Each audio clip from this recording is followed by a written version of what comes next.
Good afternoon, Facebook family. State Representative Elgie Sims coming to you from the Capitol after we just got done hearing the governor's State of the State address for 2017. In a word, the speech left a lot to be desired. When watching the speech and listening to the things the governor talked about, there was the reality is that we didn't really fully address the issues that that the state is facing. We can't fully talk about the state of the state and ignore the fact that the state does not have a budget.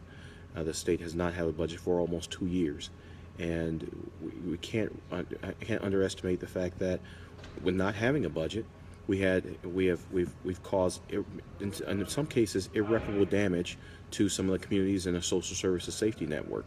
By not having a budget, we're threatening our educational system. We're threatening our higher education system. We're threatening social services safety network. We are causing irreparable damage to communities throughout the state of Illinois. And it's time for us to move past the rhetoric and move past doubling down on a political agenda to really solving the problems of our state. The governor continues to talk about the items that he's talked about for the last two years that have nothing to do with a budget, that have nothing to do with us moving our state forward. He continues to talk about items related to a turnaround agenda, that they're a political agenda, and they really don't do anything for the 99% of Illinoisans who want to have good jobs for themselves and their families, a great education for their children, and safe communities. And the fact that we don't have a budget, it impacts our ability to be effective. During his speech, the governor talked a lot about job creators. What I did not hear was a focus on small and medium-sized businesses, how we're going to invest in entrepreneurship, how we're going to invest in strategies that will allow those individuals who've made a mistake in their lives to remove the barriers that will allow them to go back to work. So I did not hear from the governor strategies that will help us to grow our economy, other than to invest in a political agenda, and other than to invest in the wealthy. What I would have liked to have heard from the governor was a focus on growing our economy. What I'd like to have heard from the governor was a strategy for bringing us together, not just to talk about words, but to lay out actions for us to follow.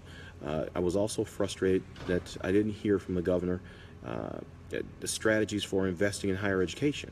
The governor talked a lot about how his system of higher education can lead to the growth of our state's economy, but there was never a strategy for what those investments would look like. And again, without having a budget for 2 years, you cannot ignore the fact that the lack of a budget is causing irreparable harm to our universities. Every year, we have students who are making the decision to leave Illinois once they graduate from high school to go to institution of higher education outside of Illinois. Those students won't readily return, and that's causing harm to our state, causing harm to our communities. Because what those students will do, they come back, they're going to get employment, they're going to buy homes, they're going to invest in communities, and we're not having that. One of the things that many of you know I've worked with the governor on is criminal justice reform. I'm very proud of some of the advancements we've made on criminal justice reform, but if we don't have a full budget, we're threatening the advancements we've made. If we don't have a system that focuses on funding our educational system, where if you live in a poor community, you don't get the same quality of education that if you live in a rich community, that you're threatening to undermine the advances we've made. If we don't invest in our system of higher education, what are we saying to our students? We're saying that only K through 12 education is the one that makes a difference. Once you get out of high school, you're not supposed to focus on your higher education. So we have a long way to go. One of the things I agree with the governor on, that we've got to work together, and I agree. We must work together. This has to be a bipartisan effort for all of us to move our state forward. However, words alone cannot get it done. There have to be actions that match the words. And what we have seen too often times is that the words and deeds don't match the actions. I'm for one, I'm sick of the rhetoric, and I'm ready for us to move forward. We don't need a turnaround agenda.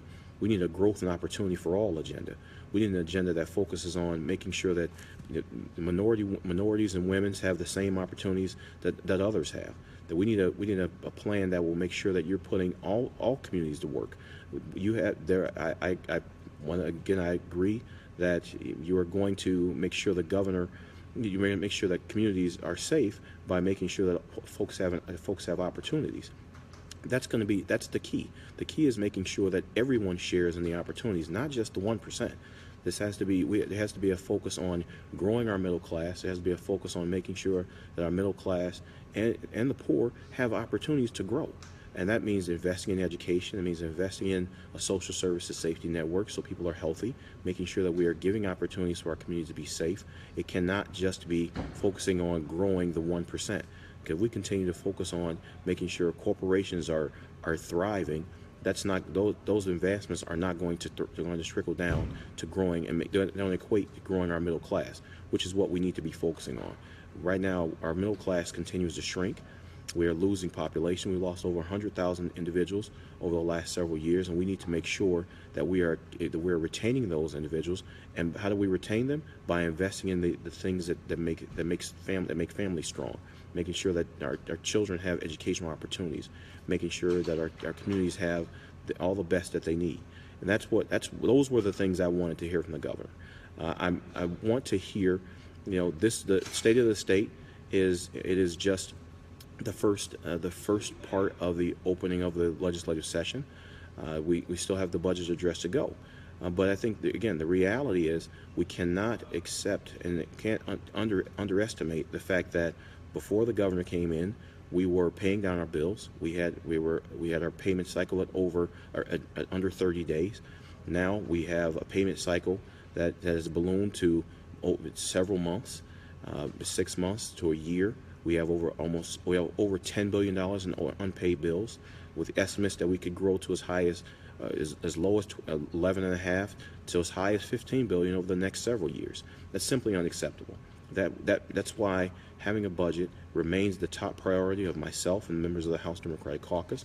Because we want to make sure we're putting our state back to work, not focusing on a political agenda that advances the wealth of the 1%. We want to make sure that everybody has the opportunity to grow. That's why we need a growth and opportunity agenda. That's why we continue to fight for those matters that make sure that the middle class is protected, and we don't join in this race to the bottom. That's what we are. We continue to focus on this race to the bottom for wages.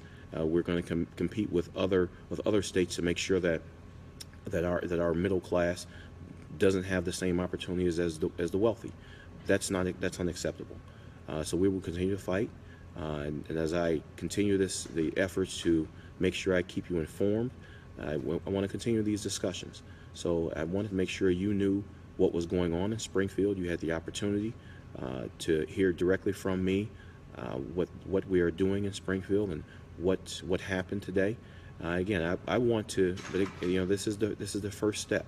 I'm anxiously waiting the budget that the governor will propose next month, because I think it will show the priorities that he lays out. I'm looking forward to responding to that budget and making sure that budget has everything that the communities that I represent and communities around this state that they need to grow and prosper. I want to see an investment in education. I want to see an investment in lower and higher education. I want to see that we are making sure that the middle class has all that it needs to continue to grow. I don't believe that your zip code should determine the quality of the education that you receive, and I will continue to make sure that I fight for that. I fight to make sure that there is equitable, adequate funding for education for our young people, not just K through 12, but also an investment in our higher education system. I have the proud honor of representing a wonderful institution of higher education, several of them, and I know that they're doing a tremendous job.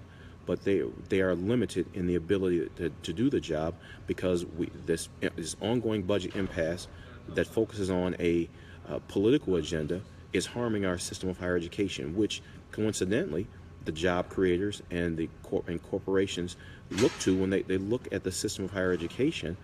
when they look to locate here in Illinois. And as we continue to defund and destroy higher education here in this state, we are undermining the ability of our state to grow.